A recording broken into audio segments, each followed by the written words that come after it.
Welcome to Forecasting Impact, a podcast brought to you by the International Institute of Forecasters. This show brings together experts from academia and industry to discuss a wide range of subjects on forecasting science and practice in business, society, economy, healthcare, and education. Thank you for choosing to spend some time with us today. Hi, everyone. Thank you for choosing to spend some time with us today. I'm George Boretos, one of your co-hosts today, and joining me for this conversation is my co-host, Mariana Menchero. Hi, Mariana. Hi. And today we are super excited to be joined by Nicolas Vandeput. Hi, Nicolas. How are you? Hello, George. Hello, Mariana. Doing great. Thanks. Nicolas is many things, not just one.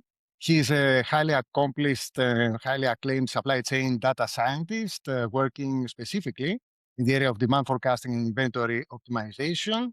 And he's a person that I personally admire his work and follow it for many years. This is why I'm super excited, together with Mariana, to have him in today's episode of the Forecasting Impact.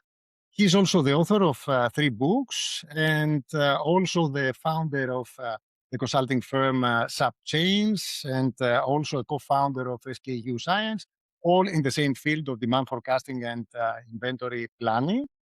Plus, he's also an active writer and an educator, and he's the organizer behind the VN1 forecasting competition and the VN2 inventory planning competition. So again, Nicolas, we are super excited to have you here today. So let's start with some questions about your background and especially your journey, how you ended up in being an expert in this field of demand forecasting and supply chain. Tell us a bit more about yourself and your journey. So, at first, I guess a bit by chance, but then very quickly I fell in love with the subject, demand planning, inventory planning. And I love it so much because I think, but I'm not sure, but I think I love it so much because it includes data, it includes model, and it allows you to try out things, to experiment, to play with the model, and to improve on any scoring metric you want. It could be the service level, the accuracy, you name it.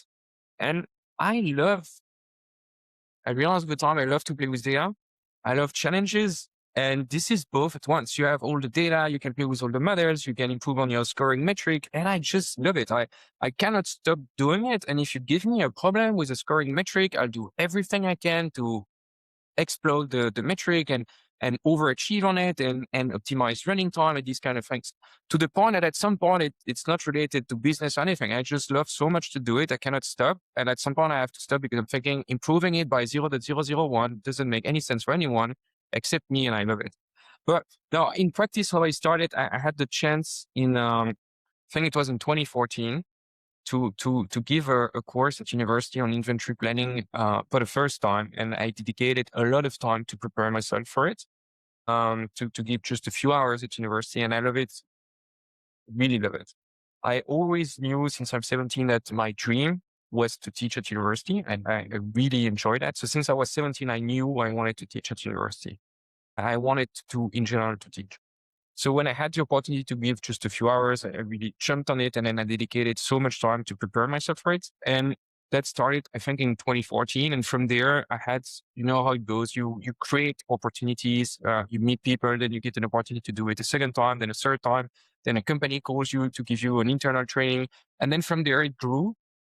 And as of mid 2016, then I started to only do inventory and forecasting. And I think I started with Python. Python was a big change for me in 2018 or late 17, I think now. And the day I moved from, let's say, Excel, Access, this kind of tool, to Python in 17, 18, that was really when I knew this is the one subject. I would just keep on doing that over and over. I love it so much. At times people ask me, what do you plan to do in the future? Or what do you want to do next? And I'm like, just more of the same, please, because I just love it. Thank you, Nicolas. Today your work includes creating models for companies, teaching, writing, organizing competitions. How do you manage to do so much? So at the core of that is the fact that I'm genuinely into these inventory and demand forecasting models. And I just want to do as best as we can when it comes to inventory and demand planning. As you know now, I love to do these models, but I also love to discuss with my clients, what kind of data do you have? What else could we do? What do you do that works? And I sit down with them when we do the workshop, when we launch a new project, we do a workshop, we talk about the data. But I always try to take the time to discuss with people, to learn from them. What do you do? What do you like to do? Did you try something that worked? What kind of data were you looking for? When I talk with my recurring clients on how they reach forecast, I always discuss with them, okay, but how do you do it? Like, I see that for some clients, they add a lot of value, some don't. And I'm trying each time to understand, but what do they do that makes them so successful so I can spread out the work. So the fact that I spend time doing model, I discuss with clients, reinforce each other.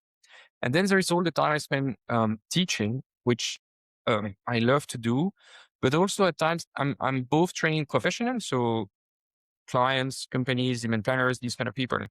I'm coaching also data scientists to make their own model. I'm at times coaching supply chain leaders to improve on the process, but I'm also teaching students who have zero experience. And I actually love it because I find it super interesting, because when you start at zero, I mean, when you talk to people who have zero experience, zero knowledge about it, you have to get them where they are and to provide them an explanation that is so clear and so simple they get it. And it's super challenging. And I'm not saying I successfully can do that, but it's such a very tough challenge to come with a concept that I'm doing every day. So I've kind of know a bit about it, but I have to bring it to a level that starts at zero. And this challenge, I also love it. Again, I'm not saying I'm the best at it, but intellectually speaking, it's very rewarding to be able to explain things that can be quite advanced in such a simple way that not anyone can get it, but like students can get. And it's super interesting because I teach some concepts, so I get a better idea myself on how I frame, like, let's say, science and my way to do it. And then this goes back to the model, to conversation with people. And then finally, at times, I spend the time writing articles that I publish on LinkedIn, on Medium, on my mailing list. And what's amazing about it is that when I write an article, and I'm genuinely very like touched and happy about it, that so many people take the time to review these articles and discuss the content with me. The last article I made, I think that I had more than 20 people or around 20 people who came back to me, and I had 100 comments to the article that I had exchanged with many people on, hey, you said this, was it clear? What did you meant? Did you see something else? Or maybe would this graph be clearer than the previous graph?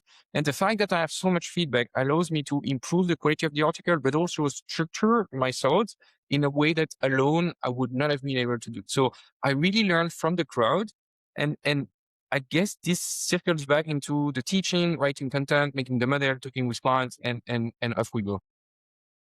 Everything is connected, reinforces each other.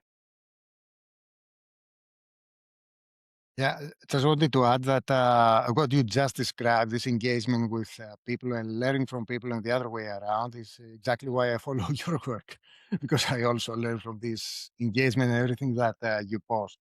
I wanted to move to not another subject, but get deeper into demand forecast. And there is a central thing in your approach, which is something that I found 100% correct, to be honest. What you are saying usually is that forecasting is a means to an end, and it's not an end in itself. So it's not the objective. The objective is decision making, better decision making, and so on and so forth. I wanted to ask, what does this mean in practice? Does this mean that you might have a super accurate forecast, but in the end, this would end up not being so useful for business decision making, or do you mean something? Can you explain?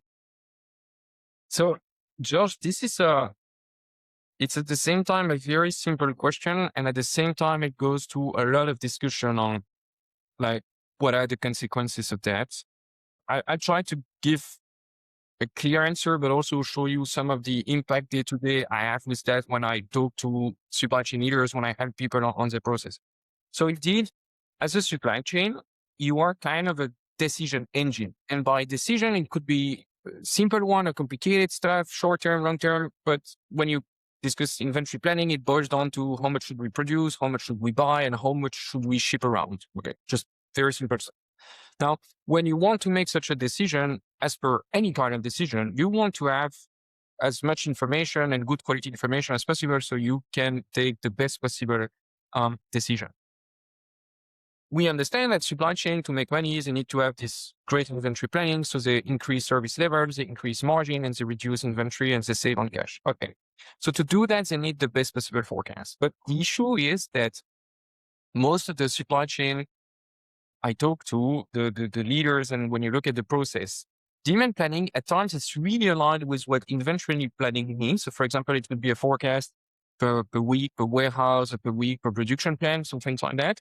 But at times you have supply chain that you see that demand planning has been absorbed by politics. And by politics, I mean most often it would be the financial budget or the sales team who just want the forecast to look what they want the forecast to be. And then demand planning becomes more kind of a political artifact of budget and sales people rather than being something to support the inventory decisions. Now, it's not always black and white, and you have kind of a, you can be in between somewhere. But at times you really have, when you hear sentences such as a baseline, we use the budget. And I have clients that start discussions with, the baseline is budget. Then you understand that demand planning will not be about helping inventory decisions so much. It will mostly be about making sure that finance people are happy about it.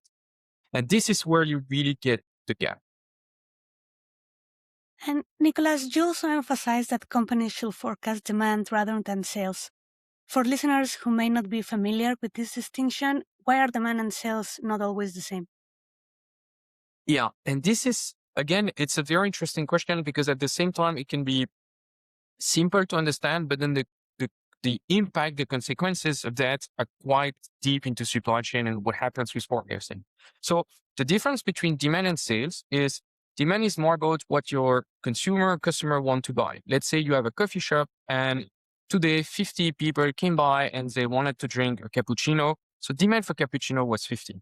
But maybe today you also ran out of coffee at some point, so you could only sell 40 of them. Now, if I try to forecast sales of cappuccino, I would look at how much cappuccino did you sell today, and I would see 40 because I can get the tickets, I can see the transaction, and I see you sold 40 of them. I could feed that to my model, and the model will do its magic, and at some point we will forecast something around 40. But that's only because we looked at sales, and sales were constrained by the fact that you ran out of stock at some point. By the way, I'm not judging you for that. Maybe it was a good idea to run out of stock because whatever, but you ran out of stock, so sales are constrained, they're censored, and they lower than the real demand. If you had infinite capacity of coffee, you could have served 50 cappuccino and demand was much higher. Now, the issue is that if you only look at transactional data, so you see that you sold 40 cappuccinos, there is no way to know if you run out of stock or not, because you just see that you sold 40. Maybe we could think about, maybe we should look at until when you were able to sell that, or do we have access to inventory data and so on. But you see that it gets, from a data point of view, it gets very, very tricky to understand. Could you have sold more than 40 or not? Now, people could still ask, okay, Nicolas, this is very interesting, difference between demand and sales, but why do I care? Should I not just forecast sales? Sounds also fair to just forecast sales, right? And we do sales forecasting and not demand forecasting. Who cares? And this is where it gets a bit more complicated. Now, if you do forecasting because you want to support inventory decisions, you want to make sure that we have enough stock and we don't run out of stock, right? So you want to forecast demand. If you do not forecast demand and you decide to forecast sales, what happens is that as soon as you run out of stock, and a supply chain always face shortages, so you will run out of stock at some point for something, sales will drop to zero, which is normal. If you have no inventory, you cannot sell things because it's just not there. So sales will drop to zero and your forecast will pick that up and will start to forecast zeros as well, because your forecast will think, well, we are out of stock, and when we are out of stock, we sell zero, so I'm going to forecast zero. Now, it's a smart move because your forecast is zero, you're going to sell zero, so 100% accuracy, good game. But from an inventory point of view, it doesn't help, because if you give this zero forecast to purchasing managers, to inventory planners, and so on, supply planners, they will give you zero, and then you're stuck into shortage forever and ever. So forecasting sales instead of demand gets you in a loop. I like to call it a vicious circle, where every shortage will result in a zero forecast that will just continue the shortage over and over again. So you want out. How do you do that? You forecast demand. Now, the story doesn't end here because actually many supply chains don't get that. With the explanation, people can think, okay, that makes sense. But in practice, most supply chains, most software vendors, most everyone, they track sales because they have no clue about demand, and they will forecast sales simply because this is what they got. And they all fall into this trap. And then it means that manually they will need to edit, enrich, change numbers and so on. And we get this discrepancy a lot of manual work. And what's worse is that we get a confusion that the output of the demand planning process should be sales. So if they say 1 million, that means that we think sales will be 1 million, but actually it's not, because we assume demand, we forecast demand, which is higher than sales because it's unconstrained. It doesn't account for shortages. So maybe you would say, I forecast a demand of 1.1 million. That would result in sales of 1 million because we expect some shortage.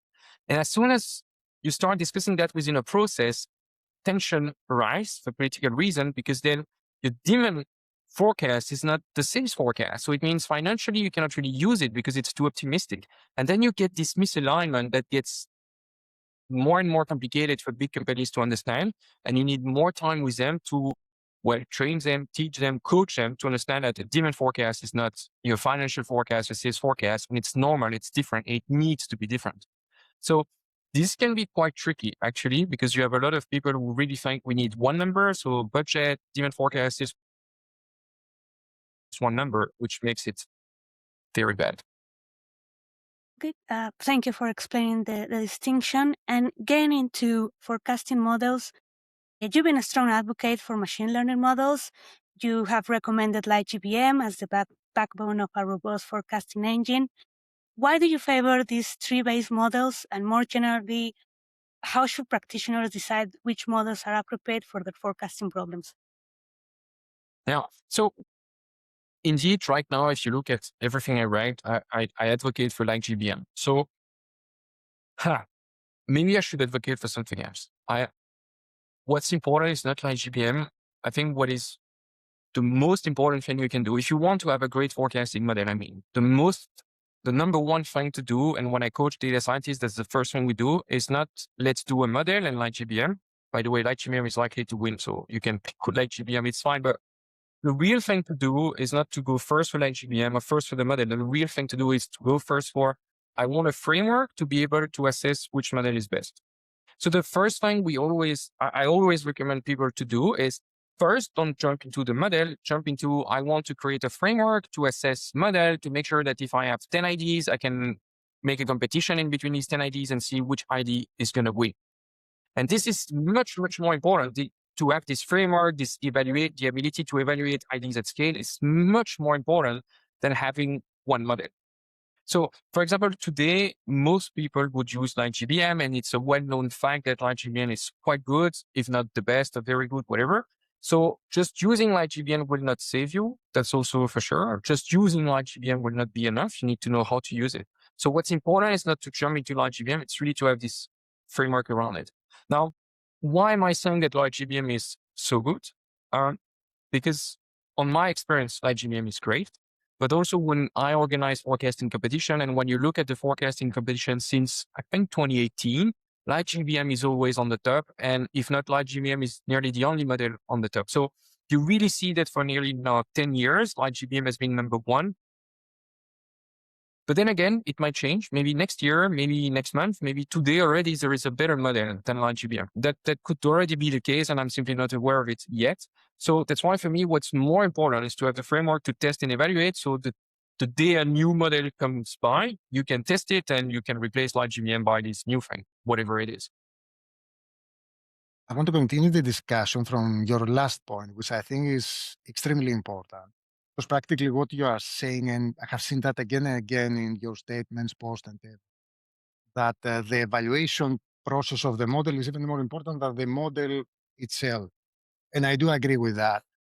But there is a catch. There are so many different angles and specifications of the evaluation process. It's the forecasting horizon, the out of sample testing, the validation test, training samples, is the naive or other benchmarks that you are using, and so on and so forth, error matrices, all these things. Can you describe the ideal process in a nutshell, obviously? Yeah, it is complicated and interesting. If it was easy, George, I'd be doing something else, I guess. So it would be difficult to provide now in just a few minutes an explanation on what's the perfect framework, but I can give you some ideas. And me, as I guess anyone, I'm also on my own learning journey, so I'm changing the way I measure success. For example, today is July 26th. And in 2026 July, I decided that I would change the way at SupChains we measure success for our own model. So we upgraded the way we measure success in July 2026. So you see that even myself, I'm changing at times. How do we measure the quality of a forecast? Now, for this framework to work, so to evaluate forecast at scale, you need to have a metric or a set of metrics that okay, I want the model to be the best at these very specific metrics. And it can get super complicated to pick the metrics in plural form. So you don't need one, but most likely you will need to look at a bunch of metrics. And at the same time, you want to be sure that if one model delivers the best value for the whatever metric you chose, you want to be sure that you can replicate. So if you rerun the experiment, this model would win again because it might just be chance. So you have to work both on the metric selection and you have to work both on making sure that once a model has been chosen as the winner, it really is the best model. So Corinne, concerning the metrics themselves, for years, I advocated for picking two metrics, mean absolute error and the bias, and combining these two together into the score.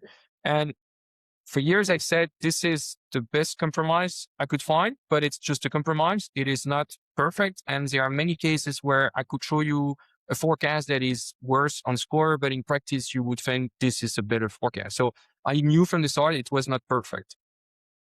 Nowadays, and I wrote some article about it some month ago, and I'm spending more and more time using this metric with my own clients. I'm looking at the cumulative absolute error over different horizons. So I'm looking at if you do a forecast today, so let's say 1st of August, and I sum up your forecast for August, September, October, so 3 months, into one bucket, one number, and I compare that to the real demand over these 3 months, what's your absolute error over there? But I'm also looking at the 6-month horizon and the 9-month cumulative error, for example. Now, I think this metric is much, much, much better than the score, but the issue is that it's quite complicated to compute. It is not something that you can open an Excel file and do it at scale for your supply chain in just an hour. It takes a bit of time to set up. It takes a bit of time to explain and so on. But nowadays, I tend to look more at cumulative absolute error over different horizons. Again, more complicated, but I think it makes more sense. I still know myself that in 1 year, 2 years, 3 years, I might change metric. And if we rediscuss this in 2028, I might tell you, you know what, I have another idea. So things change with metric. I still think the score makes a lot of sense, but then cumulative absolute error makes, I think, even more sense. So at the end, there is a real conversation on how to evaluate the quality of these forecasts. Thanks for clarifying that. And I've read about this, your demand forecasting book, and I really liked this approach. And I have used it myself as well in practice. And I've seen also that you advised against using mean absolute percentage error or the coefficient of variation, some other error indices. Can you share a bit about that? Why do you think they may be misleading in some cases? Yeah. So we all love percentages because 18% error sounds like something that my brain and your brain, we see 18% error and we're like, okay, I see what it looks like.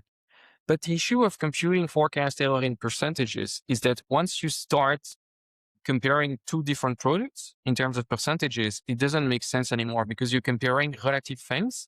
And when you average out or when you compare percentages of error across a really wide portfolio, it doesn't make any sense anymore. So we have this issue of scaling that as soon as you take the relative error, you have an issue with scaling. And at the same time, you get a second issue. Again, in a normal portfolio of a normal supply chain, you will have thousands of products and most of them will sell just zero, which is totally normal, long tail and this kind of thing. So a lot of zeros.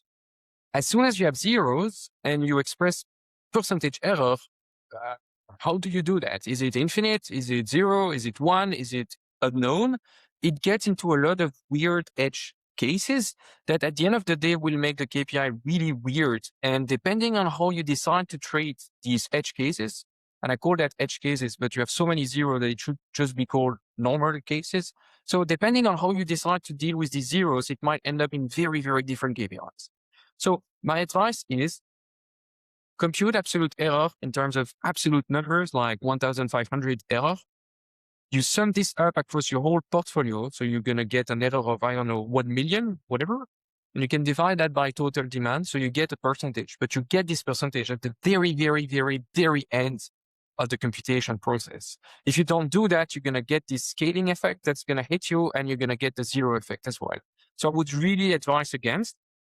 But then again, I don't want people to trust me because I said it was a bad idea not to do it. The best is that if people are unsure, open an Excel file and do a demonstration, give it a try at percentage error, give it a try at absolute error. Let's see how it impacts the forecast and which forecast would end up being chosen as the best or not.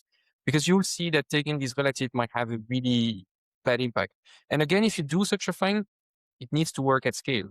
Measuring error for one item is quite easy. The real thing is that it needs to work for 10,000 products at once. And this is where it gets tricky. Nicolas, there's one more metric I would like to talk about, and that I have seen you advocate, the forecast value added. Can you explain these metrics and how have you used it in your work?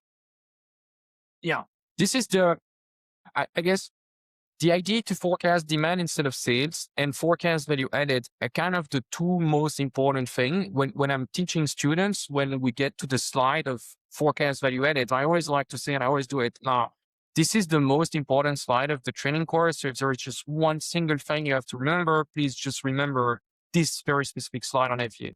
FVA is super simple. First, I'm not the person who came up with SVA at all. I'm advocating for it, like so many other people advocate for it.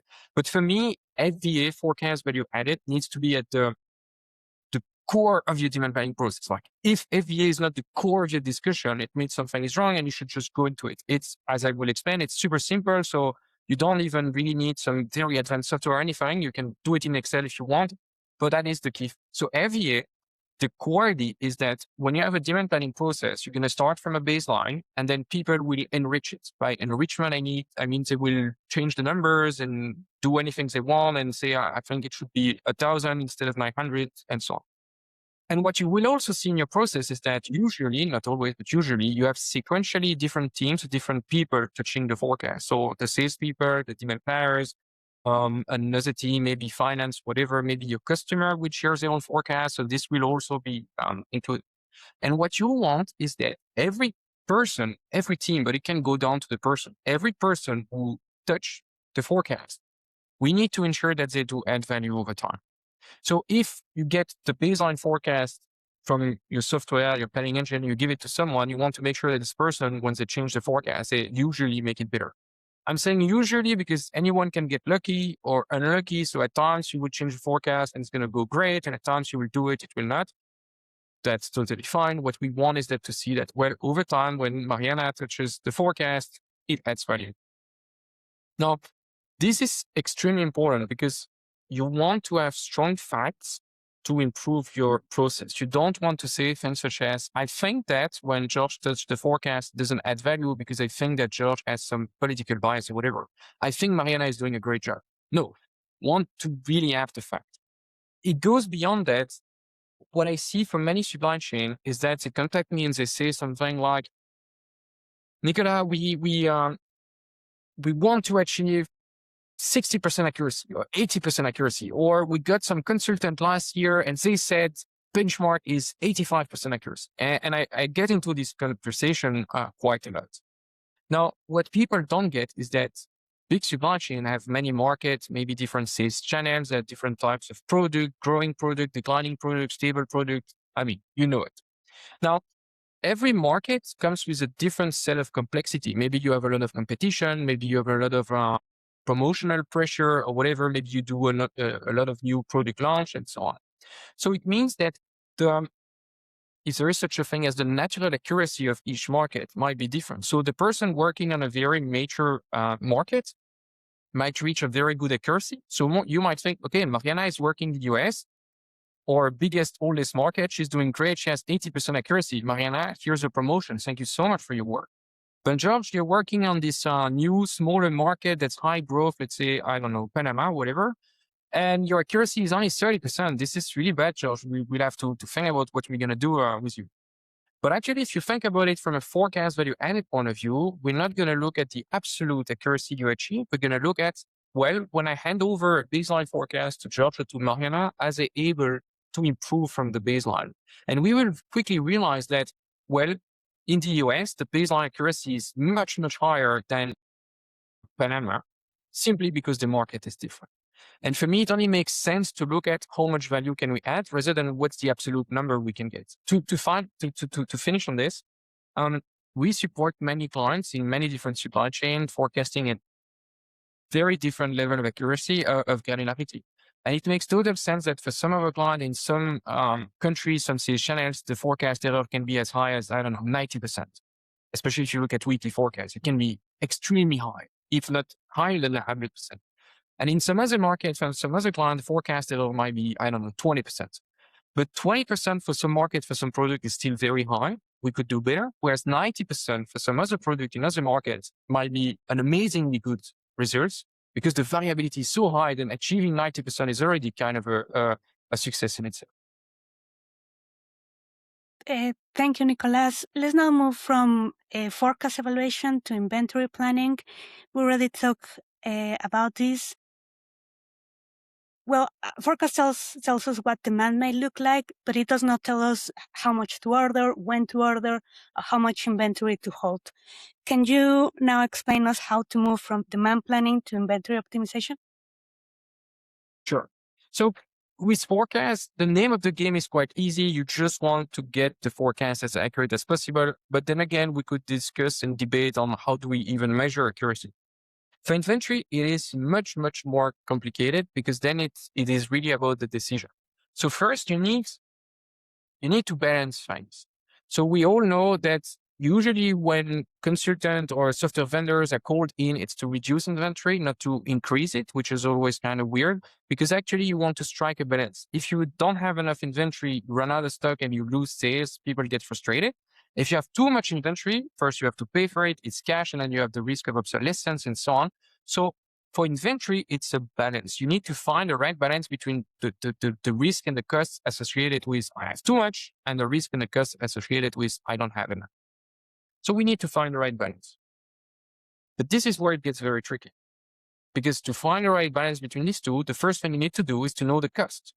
Most companies do not know really the cost of having or not having inventory, because actually once you start discussing how much does it cost you to have inventory, you realize that we don't know because it is so complicated to really know the cost of one item, of storing an item, the risk of obsolescence, the cost of obsolescence, the cost of running out of an item.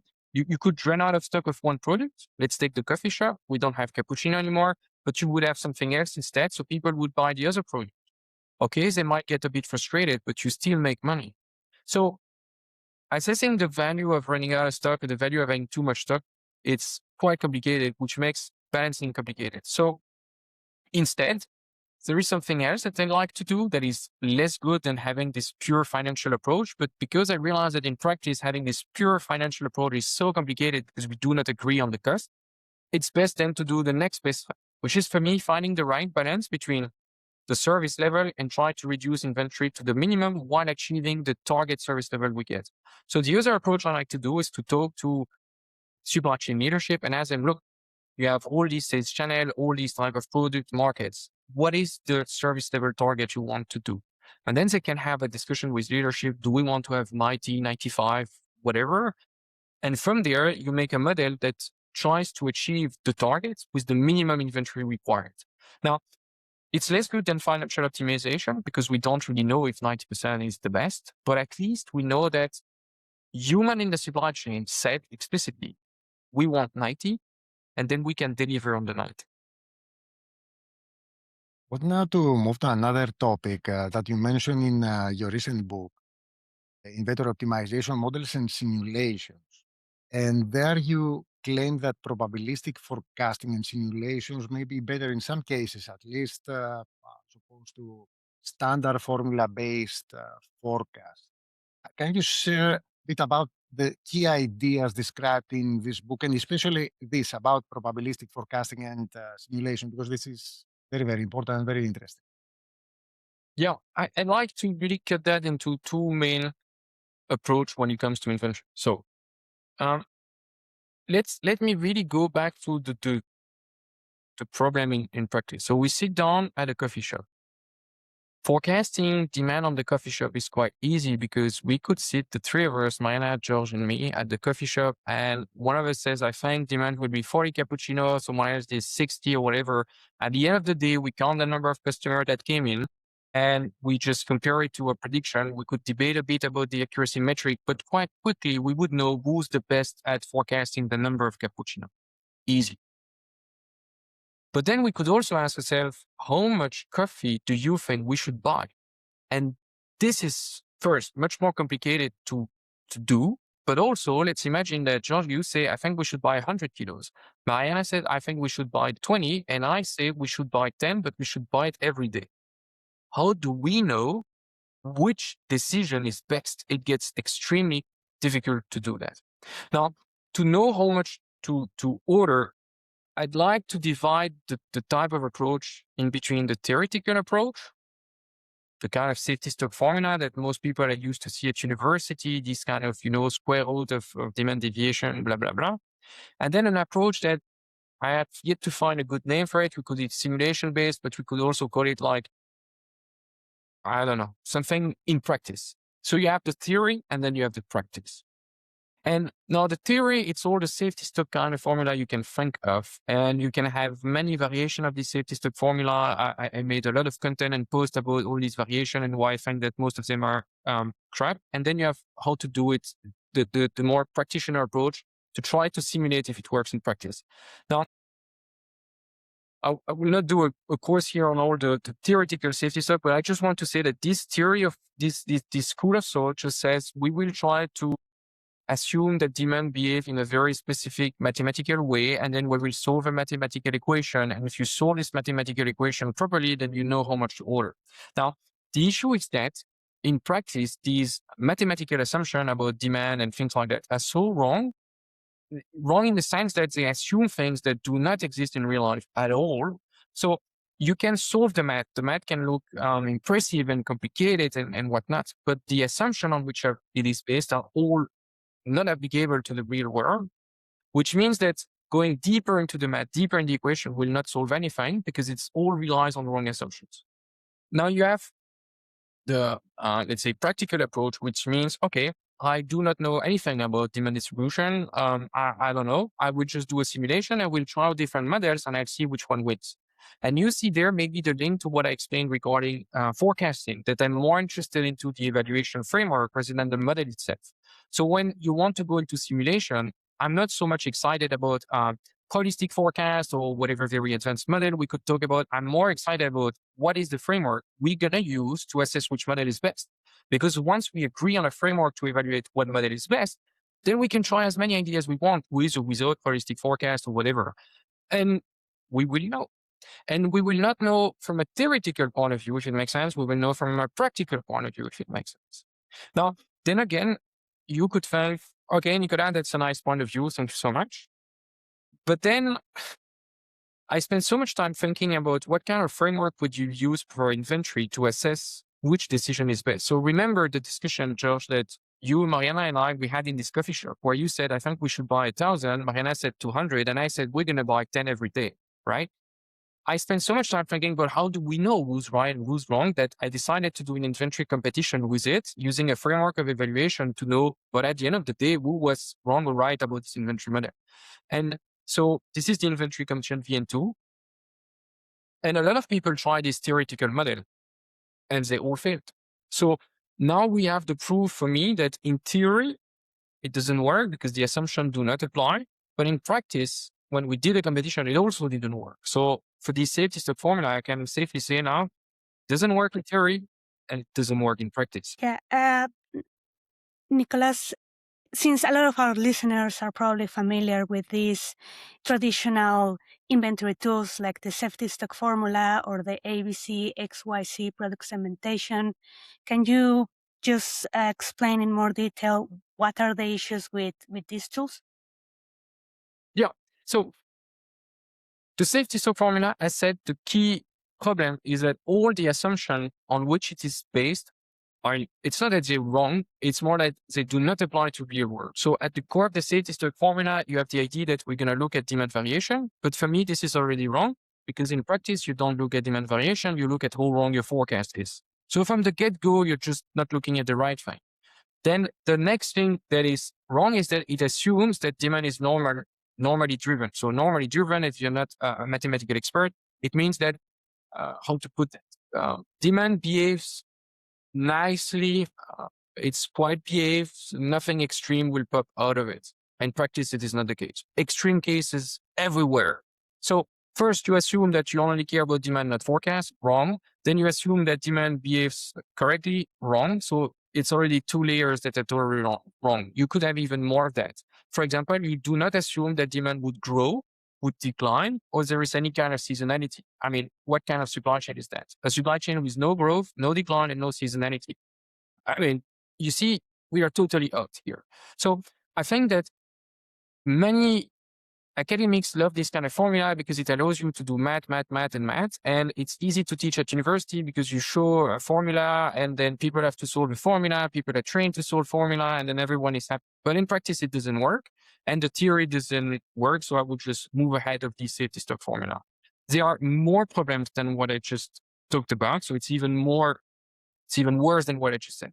Now, ABC, it's another question that many people say, yeah, to manage inventory, we will cut your project into 3 segments.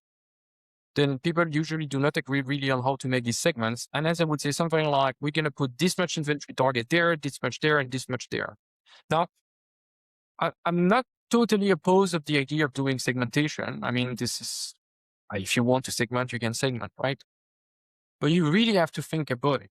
Why do you find that high product should get more service level than low volume products? But why? Is there any specific reason for that? Is it because you think you're better at forecasting high volume item? In such a case, what about doing segmentation and forecast error? But I could also argue, what about we take into account the profitability of the product or the risk associated with the product? Maybe the seasonality is extreme, maybe promotion, or, and the more you're going to think about it, the more you're going to realize, oh, wait. Maybe we should account for forecast error. Maybe we should account for decline. Maybe we should account for seasonality, because if it's the end of the season, having a lot of stock is super dangerous, right? So you don't want to be left with so much inventory at the end of the season. So I need to account for that. And then you're like, wait a minute, profitability is also important. I should account for that as well. And then it's not an ABC segmentation you have anymore. It's an ABC, X, Y, Z, 1, 2, 3, alpha, beta, gamma, whatever segmentation with, and then it's not a segmentation anymore and you're out of it. So I do not see how and why one would think that there is a way to cut inventory in 3 pieces to come up with 3 rules that would just make it work. But also it would still not solve the game. So if you say a product should get 95 service level, then how do you translate 95% service level into inventory target? So you would just say 95, but then how do you get to 95? So you're nowhere near having the answer to it.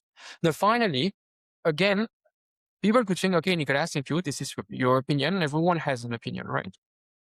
But if you look at VM2, which is the only inventory competition we as a community ever did, I think on the top 25 players, which is top 25 across 280 people, so that's the top 10% of people, I think only one person said that they remotely used a bit of ABC. But can you imagine the number of people who tried ABC or the number of people who use ABC day to day? When you do an inventory competition, out of the top 25, only one person said, by the way, I think I use a bit of ABC. And this person was not in the top 10. It was more likely like top 20 or top 15. So it proves that, again, I think in theory, it doesn't make any sense. And in practice, it doesn't work. So I think we can let it go and just move on to something else. Can I ask something about what you said about segmentation? Because I think it's interesting and important. What you are sort of against, two is product segmentation. But what about customer segmentation or segmentation based on geographies, locations? Have you found this useful? Yeah. So in practice, as a business, as a supply chain, or as an analyst, as a person, you can do so many segmentation for so many different reasons, right? You said customer segmentation or products. I mean, you can go for it. Um, I cannot possibly say that I'm against segmentation in general, because you can do 1,000 segmentation for 1,000 of different reasons, and some might be very good, some might be very bad. So here I gave my opinion on using segmentation to derive inventory targets or inventory policy, which is even worse.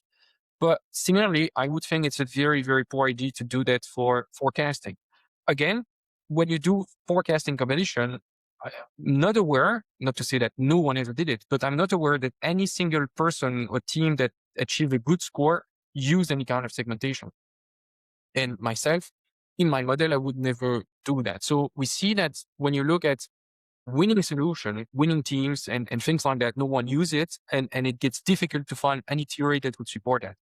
That is to say, again, you have an infinite number of ways to use segmentation for supply chain to answer an infinite number of questions about marketing, profitability, or kind of whatever very important question. So I will not say never use any kind of segmentation. I'm simply saying for inventory and forecasting, I have yet to find some very adding value kind of segmentation. But again, maybe I'll be wrong. One day someone will come up to me and show some very interesting segmentation. Why not? Well, see if this works in practice. And this is important because you are a man of different phases and roles. So you are a scientist, you have your own forecasting approach and evaluation process based and grounded on scientific facts. But also you're a practitioner. So you've worked and still working with companies of different sizes and industries. Can you share a few key lessons that you learned from your engagement with the real market and actual customers out there? Yeah. So I will go back, and I guess no surprise there. It's all about the data. How clean can you get your data, your demand data, your orders, and so on? And all the time you can spend into forecast value added.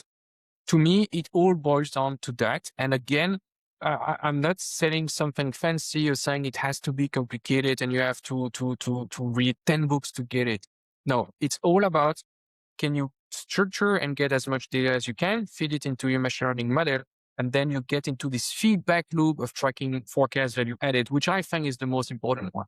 Most of the companies I talk to, again, through training, coaching, or when I sell my services, most of the companies I talk to, the supply chain leaders, when I explain forecast value added, and these people are dedicated enough to give it a try.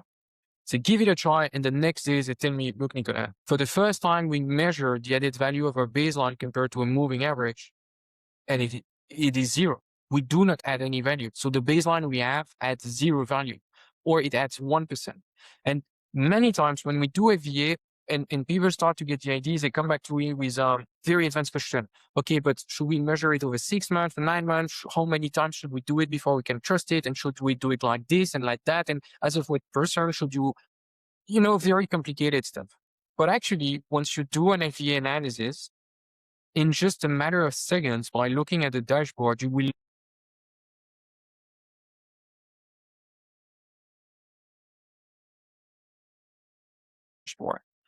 right away understand that for some of your countries, you're doing great. And for some of your countries, you really need improvement. And it doesn't take much more thinking about it.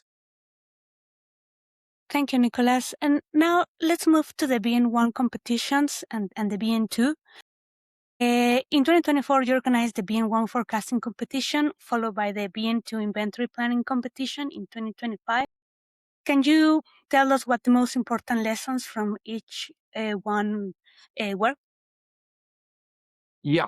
So I wanted to do VN1 because I wanted to try again forecasting models and try to learn from what people were doing. And then I really, with VN2, and I'm really proud of VN2, for the first time, that was the first ever inventory competition. So when you think about forecasting competition, you had many forecasting competition in the past. I cannot even name you all of them. And you had many forecasting competition, let's say a few forecasting competition dedicated to supply chain forecasting over the years. And since I think around 2018, all of them were won by machine learning model and especially like GBM, and VN1 confirmed that.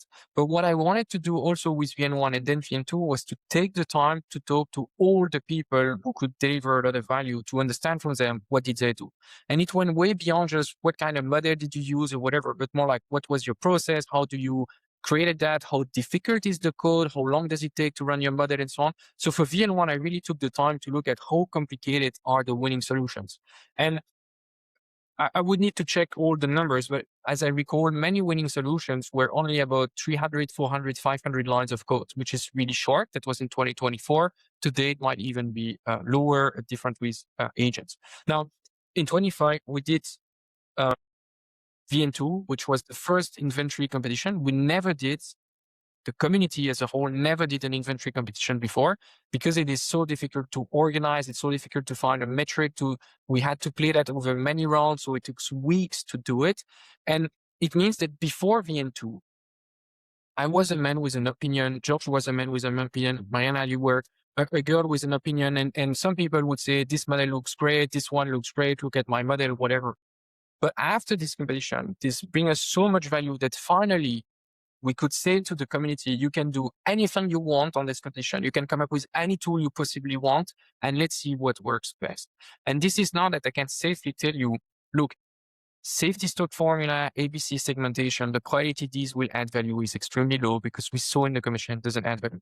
Now, VN2 is just one competition. I hope and I will do everything I can to do more in the future. So we can say, okay, maybe VN2 that was lucky for some model to work and it was unlucky for some other people that it didn't make it. If we do it again, maybe we'll see better ideas or we get a confirmation that some things work versus other. So I hope we can do even more because we need to learn more. Now, in both competition, I also saw something very important.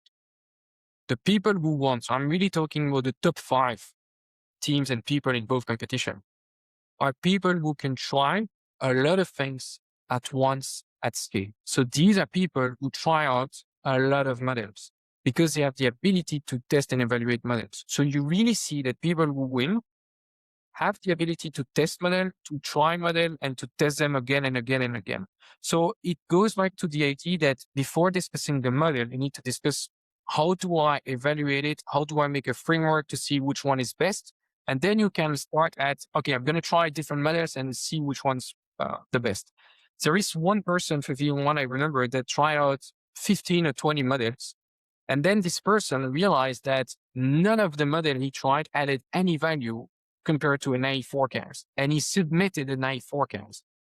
And he ranked, I think, top 15 or 20. Now, this person for me is a hero because if you look at the submission, this is the simplest, even stupidest forecast ever. This person was so bold to just send a naive forecast. So a naive forecast, if people are not expert, it just means this person copy pasted the last value forever and ever in the future. Like this is the simplest forecast you can do. Now, this person, if you just think about it this way, you're like, okay, it is so easy VN1 that you could be in the top 20 by just submitted the worst forecast ever. But no, that is not understanding what happened. What happened is that you had someone who was so smart that they were able to test out 5, 10, 15, 20 different models. And they were so smart and so trusting in the evaluation method that they realized that no one was better than just the simplest model. And they were bold enough and confident enough to bring this forecast as a final forecast. And that is for me the real learning there. It's not that simple forecast win, it's that advanced framework to evaluate forecast win. Okay. Now I'm confused by something. I'm surprised by something regarding these competitions and all the key findings, because I understand that some of the simplest models were performing great.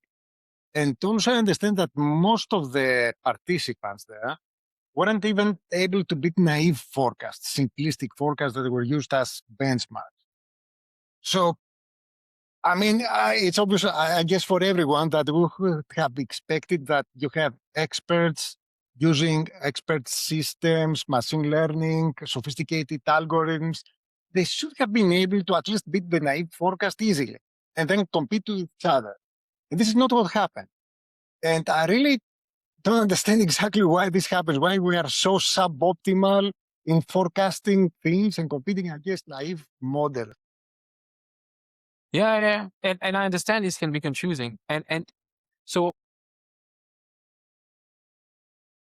you have simple model that do great in this competition. In VN2, I proposed a benchmark which has a very simplistic moving average, seasonal moving average, combined with I want 4 weeks of inventory. And that was the benchmark. I did not optimize it. I didn't think about it so much. I just said, whatever, let's go for 4 weeks of inventory. And it's a seasonal moving average. And this is it. It's 60 lines of code, maybe even 50 lines of code. That was the benchmark. The benchmark's available online. You can just copy paste the code and you could reproduce it. I did not optimize this at all. I just thought about it and give it a go. And I didn't check it. And only, I think, 20, 25 people could beat that out of 280 people. So you could really conclude, okay, simple model do great. But you have to think that many people use simple model and could not beat it. So for me, the conclusion is different, is that a simple model can do a massive value if the simple model is the right one. And the only way to know that this is the right simple model is that you need to test it and simulate it and try it out. Me, I can always say, and it's the truth, I didn't optimize it. I didn't look at any KPI or anything about it. I just made the code. I just checked it worked, right? But that was it. But I knew from experience that such a simple model would be very difficult to beat. I knew from experience because I do that over and over. So I knew that even though I would not do any optimization about it, I knew that it would already be kind of a good benchmark. So the conclusion for me is if you just bring advanced model, but you don't test them, you don't evaluate them, you don't have a framework to do a simulation or anything, you have no chance. Now, if you bring not just one simple model, but so many simple models, and you have an extremely strong way to evaluate them, then you can get into the top. But my simple model didn't win. I was with this thing 25 or 28. So many people could do better, right? So I understand the confusion, and maybe I should have also been clearer in the way I talked about the result. But then again, the results are in the open, so anyone can go read the result and the analysis to come up with any conclusions they want. It's not just simple model do better. It's really that it takes a lot of evaluation and framework and understanding of the problem for people to come up with good, simple solution. Because if now you read that and you say, well, in my company, I will just use an A forecast and put 4 weeks of stock everywhere and I'm going to be the best, it will never work, right? It will never work. You need to have the ability to test the model to find the best one. But it could well be that you could find at the end of the day that actually with a not so advanced moving average, with not so advanced seasonal factor, with not so advanced optimization of the coverage you need, you could get an excellent inventory optimization. But just to do that, to get to this simple model, it would take so much analysis to see what kind of seasonal factor do you need, what kind of moving average do you need, what kind of inventory coverage do you need. It would take so much work that even though the final model would be simple, let's put it, the brain power required to get there is already quite high. Thank you, Nicolas. These are key insights for practitioners. And we know that organizing the BN1 competition has been very challenging. But is there a BN3 in the horizon? Yeah, I hope we can bring somewhere in 27 a VN3. I'd love VN3 to be quite close to VN2. The only difference I'd like to do that I have on top of my head right now is that I would love that we can do at the same time a forecasting competition and an inventory competition, because I want to better analyze, do people that bring better forecasts also bring better inventory or not? And to try out to use different kind of metrics on the forecast to see, well, if I judge forecast based on metric A, B, C, D, does it better align with inventory decision or not? Because I would also like to bring to the community a better accurate analysis of how do good forecasts correlate to good inventory and what kind of metric really supports the forecast. That's my dream. We'll see when we can do it. Making a competition is actually quite, it's changing. It takes a lot of time. It's a lot of fun. It's very interesting, but it's really time consuming. So, Nicolas, thank you so much for joining today. Thank you for sharing all these invaluable insights and your experience, both as a scientist, but also as a practitioner in the market. Mariana, thank you also for joining, and thanks everyone who is watching or listening to today's Forecasting Impact podcast. So thanks and bye, everyone. Thank Thank you, you. Joel. Thank you, Mariana. Thank you for taking your time and listening to Forecasting Impact. If you liked this show, please subscribe to our podcast and leave a review. We appreciate you, and we look forward to seeing you at our next episode.